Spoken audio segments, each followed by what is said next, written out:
Hello and welcome to another edition of the Brian A. Joyce Report. I'm Senator Brian Joyce, and I have the honor of representing you and your family along with the towns of Avon, Braintree, Canton, East Bridgewater, Easton, Milton, Randolph, Sharon, Stoughton, and West Bridgewater in the Massachusetts Senate. The purpose of this program is to keep you up to date on what's happening in the legislature, as well as to discuss the vital issues that affect your life every day.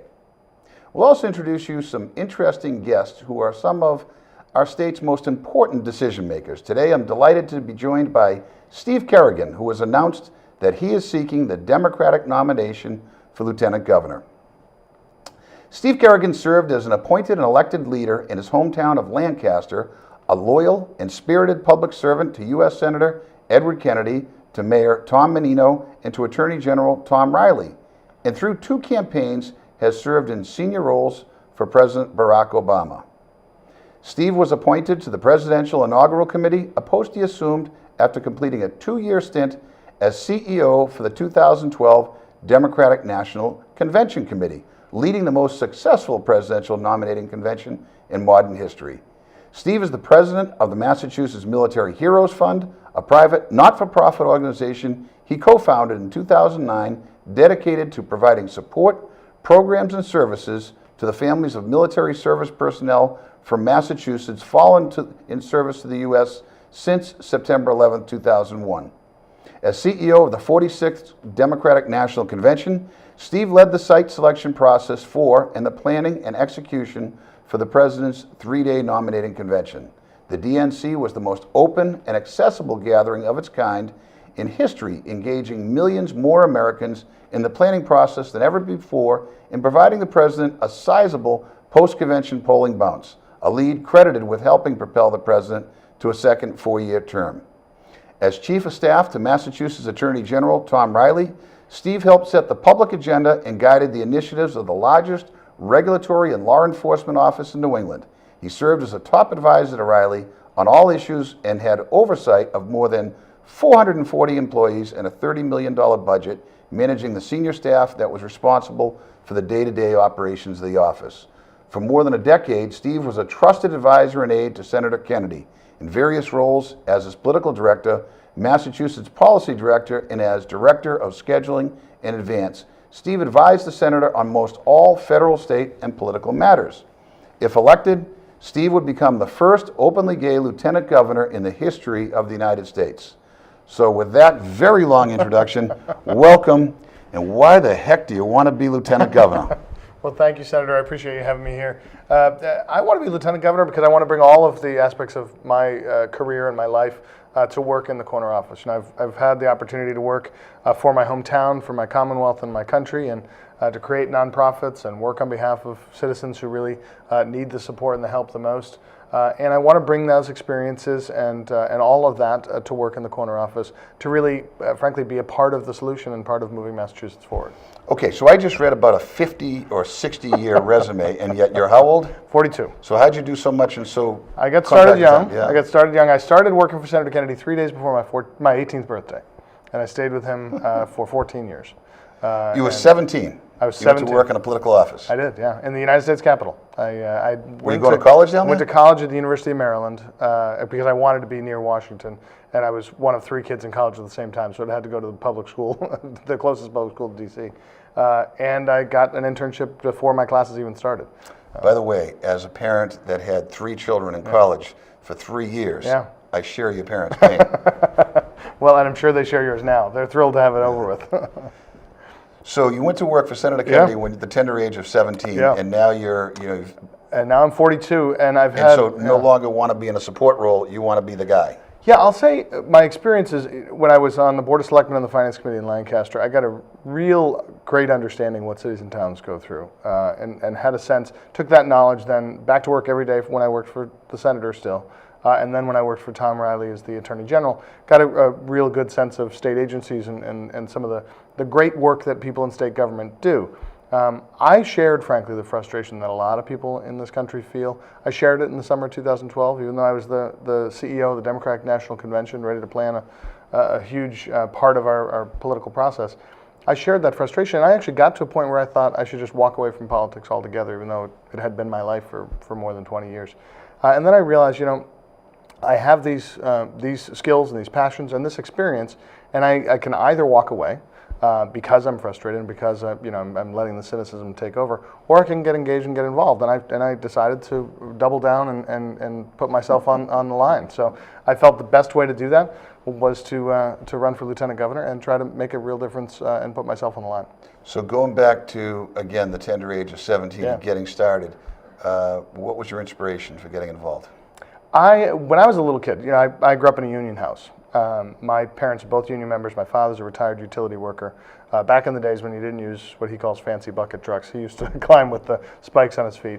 And my mother is the public school secretary at our public elementary school and has been since I was probably 3 or 4 years old, and probably will be for many, many more years. At that age, they really taught us, the three of us, the importance of getting involved in your community and the importance of really being invested in it and making sure you're giving back to the community as much as you're getting from it. And to be honest, when my dad, he was in his early 30s, I was about 4 or 5 years old. He and his buddies had been on strike 3 times by the time I was 4 or 5. And if it wasn't for the strike fund and frankly the Democratic Party and the principles and the policies the Democratic Party has stood up for, I don't know where our family would have gone. And it was because of those things that my parents instilled in us a respect for public service that I hope more parents instill in their kids. And so from a very early age, I wanted to be involved in public service. That's why I chose the college that I chose and the path that I chose. So you worked for Senator Kennedy while you were in college, got out of college, and continued to work for him? I did. I had a brief period of time where I was going to become a Xaverian brother, a monk. And I was engaged in that while I was doing college. And then right after I graduated college, I decided not to join the Brotherhood and went back to work for Senator Kennedy. And he liked to tell people that I chose working for him over becoming a priest. But it was, again, it was about service. They weren't necessarily divergent paths. It was about service. And I went back to work for him. I stayed with him until I was 32 years old, and I came up to Boston to be the Chief of Staff for the Democratic National Convention here in Boston in 2004. Because my last responsibility with the senator was to do the bid process to get the convention to Boston. Got it. Came here as the Chief of Staff for Boston in 2004. So on behalf of Senator Kennedy, your role was to try to make sure the Democratic Convention took place in Boston that year. Yes. In order to bring all that economic activity to the city. And as luck would have it, we nominated John Kerry from Massachusetts in his home court here. Which we didn't know we were going to do. When we got the convention, it was a full year almost before Senator Kerry was nominated. But it was really about showcasing Boston and the economic benefits. But it became the first national political convention post 9/11. So the implications and the risks were much higher than we thought. I was at that convention. It was extraordinarily well run. Well, thank you. And what turned out to be, or who turned out to be showcased at that convention, but Barack Obama. Barack Obama. My boss later.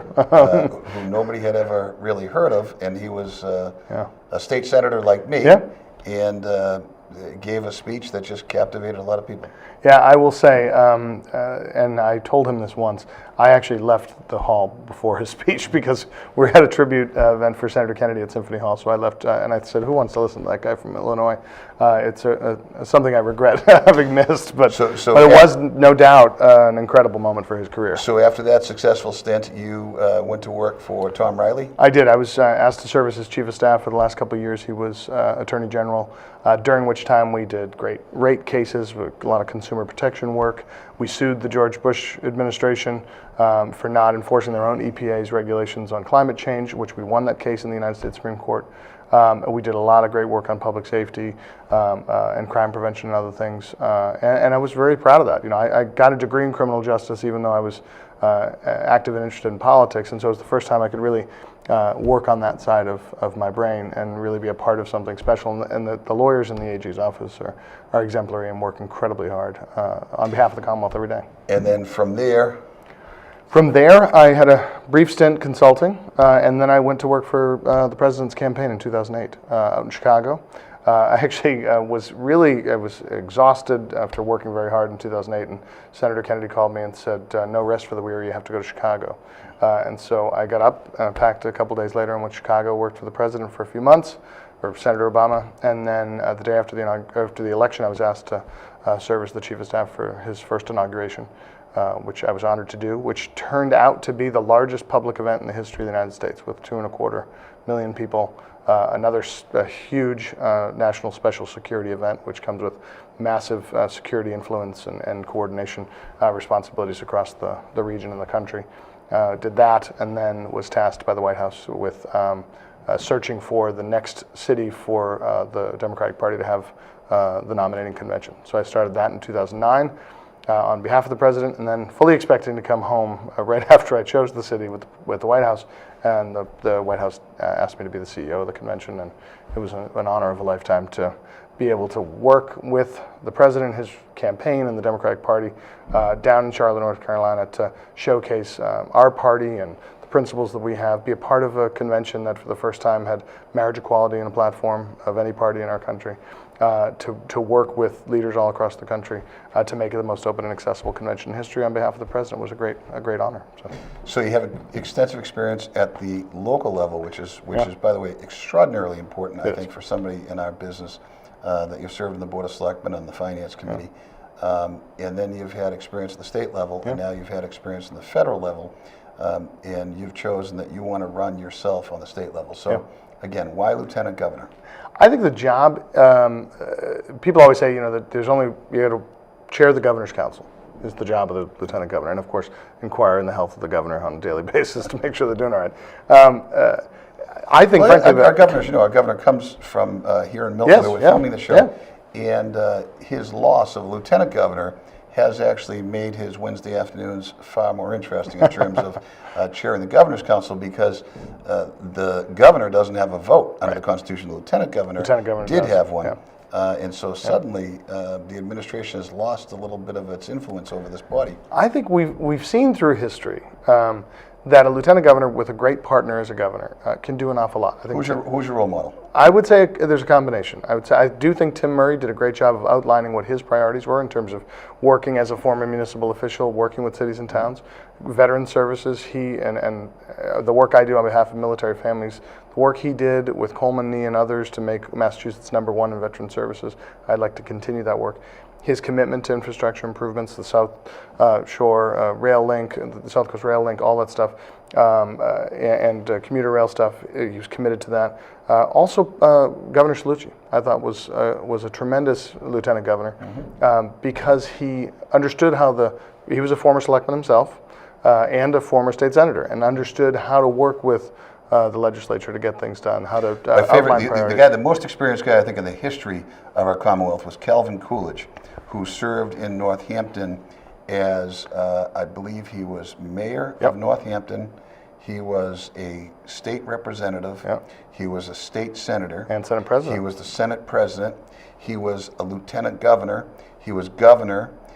I'm not sure about lieutenant governor, but he was governor, he was vice president, and he was president of the United States. There's a guy that really touched all the ones on the left. He went for it all. But, prior to Governor Cellucci, when he was lieutenant governor and had a partnership with Weld, that was kind of a new model, right? It was. Where Tim Murray and Deval Patrick seemed to have a similar symbiotic relationship. But in the past, you had situations like Tom O'Neill and Ed King weren't exactly on the same page. No.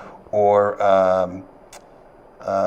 later, Tom O'Neill ran for governor against Ed King, with whom he served, and Mike Dukakis, with whom he had previously served. So it wasn't always that harmonious. So you think an important part of lieutenant governor position really is to work closely and cooperatively with the governor? Absolutely. And look, for me, this campaign's been laying out what my priorities are, but talking about what I want to do with the next governor to move Massachusetts forward. So let's talk about that. Go ahead. The way I see it, Massachusetts has led on a lot of things throughout our history. We're the birthplace in this very region, where Milton is the birthplace of several presidents, isn't it? Well, President H.W. Bush, right? The region is... George Bush was born in Milton. Very good trivia. Most people don't know that. His father was a U.S. This is the first President Bush. His father was a U.S. Senator from Connecticut. And his mother was traveling here on Adams Street in Milton, visiting with her sister. Is that why he was born when here? she gave birth to and stayed here for some time. And then just down the street, also on Adams Street, Yes. but in Quincy, Right. is the birthplace of John Adams and John Quincy Adams. I represent Braintree, and just to be clear, that was Braintree I know. when they were born there. I understand. Believe me, I am. Okay. There are few figures in American history that I respect greater than John Adams. He is, frankly, because of his work, not only creating the country, but his commitment to our Commonwealth and the creation of it, writing that Constitution that requires that everybody, or gives everybody, a right to a public education here in Massachusetts, that allowed our SJC to interpret it in such a way that allowed for marriage equality. And frankly, for the fact that he made us a Commonwealth, because I think that commitment, as he wrote back when the Constitution was written in the 1780s, was that a Commonwealth is a commitment of the collective to the individual and the individual to the collective, and I think that's Haven't what we gotten away from that a little bit? We've totally gotten away from it. So I love that idea, because essentially there's no difference between a state and a commonwealth, Right. but we call ourselves a commonwealth, Yes. meaning that we're all in this together, and we had this period, say, after World War II, the Great Compression, Right. where everybody was within a certain band, that the lowest wage earner and the highest wage earner were all going up at the same proportion, and now we have this We've gotten away from all of disparity. that. The Yeah. haves and We've the gotten away from have-nots. all of it, and now it's all about that. And even across Massachusetts, it's it's regionalized differences that don't create this common bond that we have, and we're not all in it together for each other. And that's what I frankly think we can lead on. We see a massive gap in trust between the voters and those who are elected to represent them, and we've got to fight to get that back. And I think Massachusetts can lead right here by showing our taxpayers that we're using our government money as efficiently and effectively as we can. I want to have the governor ask me to chair a Commonwealth Competitiveness Council. They'll work with legislators, business leaders, local elected officials, everybody across the Commonwealth, starting in the transition, to bear down on all aspects of life in Massachusetts to see how we can gain a competitive advantage and maintain it throughout time, and then regularly check in on it. But it's going to be a colossal analysis of every aspect of life, because you can't just have an education initiative. You can't just have a transportation initiative. You know this. They all have to fit, especially in the fast-moving economy we have now. They all have to dovetail together. And I think it's a perfect responsibility for Lieutenant Governor to chair. So you don't have any intention to team up with anyone that's running for governor? don't, no. You're running independent, you're on your own 2 Yep. feet. I'm Steve Kerrigan, I'm running for Lieutenant Governor. You got and it. so irrespective of who the Democratic nominee for governor, you want to be his or her Yes. teammate, and then take on the Republicans. Yeah. And a lot of people say, hey, the next go-around might be a Republican year. It could be. So you could run the greatest campaign in the history of mankind for Lieutenant Governor and get that Democratic nomination, and then you're tied to another person. Yep. So you lose a little control of your destiny. It's a risk I take. It's a risk I take. I'm committed, frankly, to the causes the Democratic Party believes in. I think now more than ever, especially now that it's pretty solid that the ticket on the Republican side has been chosen, that we know that there are going to be clear contrasts between the vision of the Baker-Polito ticket and whoever is on the Democratic Party ticket in terms of what our priorities are. And you see that Karen Polito, who's going to be the Lieutenant Governor nominee, is closely tied with Alan West and those in the Tea Party movement, which just isn't who we in Massachusetts are all about. So, I think there's going to be a clear contrast. We're going to see it in the last 8 weeks of this general election. But my role as a candidate for Lieutenant Governor is to talk about my priorities, get ready and be as strong as I can be to partner on the day after the primary with whoever wins the nomination at the top, and then have a discussion with the people of the Commonwealth for the final 8 weeks to make sure that they understand the difference between the Democratic Party's views of equality, of moving everything together and working to move Massachusetts forward, and frankly what the Republican Party has stood for in terms of pledge something in a campaign, do something later when you govern. I mean that's not really what Massachusetts. We've been once bitten, twice shy on that with the Romney policies. We're not going to fall for it again. So here's what I find. You're an incredibly good conversationalist, and time has gone by a little bit Oh, more that's quickly too than bad. I anticipated. So I had all these hard-hitting questions that I wanted to fire at you, but you've been terrific. And I want to give you an opportunity to just look in the camera and just take as long as you want, 30 seconds, a minute, a couple of minutes, as long as you want, and just make your pitch. So there's going to be people watching this in all the communities I represent and maybe beyond. By the way, feel free to tell them who you think the most effective state senator in the state is, but I don't want to influence that. But seriously, I want you to just take an opportunity to say, introduce yourself, Steve Kerrigan, and why they should vote for you for Lieutenant Governor in the Democratic primary next year. Sure. Good evening, everybody. As the Senator said, I'm Steve Kerrigan. I'm a candidate for the Democratic Party's nomination for Lieutenant Governor in 2014. I want to be your Lieutenant Governor because I believe I have the experience through my work as a Finance Committee member and a Board of Selectmen member in my hometown of Lancaster, Mass., working as the Chief of Staff for the largest public law office in New England and the Attorney General's office in Massachusetts, working for the greatest senator, I think, in the history of the United States Senate, Ted Kennedy, for 14 years. And the work I've done on behalf of military families and families of victims of great tragedy, and also the work I've done planning incredible large-scale national special security events, negotiating millions of dollars in budgets and employing thousands of staff and managing them. I want to take all of that to work each and every day for all of you in the State House. There are a lot of responsibilities and tasks that the state government is given. Job one, I think, should be making sure we're the most effective and efficient government possible.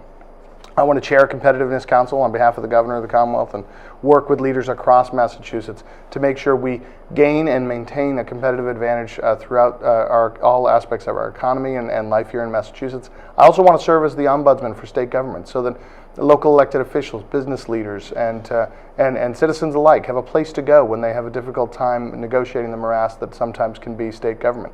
I want to be working each and every day with the skills I've developed in a quarter century in public service to work for the people of the Commonwealth as the Lieutenant Governor of Massachusetts. But I need your help. I need your help if you're Democrats in the caucus season, which comes up in February. I need your help and your vote on September 9th in the Democratic primary, and we need your help next November, voting for the Democratic ticket and Democrats up and down the ballot.